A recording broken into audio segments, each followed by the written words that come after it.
बस्तर की धरती पर बिना मोहरी बाजा के कोई भी शुभ काम अधूरा माना जाता है। शादी ब्याह हो, पूजा पाठ हो या हो कोई बड़ा उत्सव, अगर मोहरी न बजे तो मानो रस्म अधूरी रह गई हो। मोहरी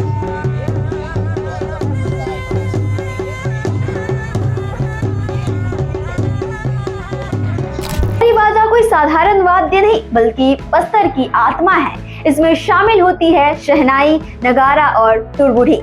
शहनाई की मधुर तान, नगाड़े की गूंज और टुरबुढ़ी की लय मिलकर ऐसा माहौल रचते हैं जैसे देवताओं को बुलावा भेजा जा रहा हो। मारिया और मुरिया जनजाति अपनी कला और प्राकृतिक संसाधनों से इसे तैयार करती है और जब इसे बजाया जाता है तो मानो पूरा बस्तर झूम उठता है। शादी ब्याह में कदम थिरकने लगते हैं और मंदिरों में देवस्थान की गूंज जीवंत हो उठती है।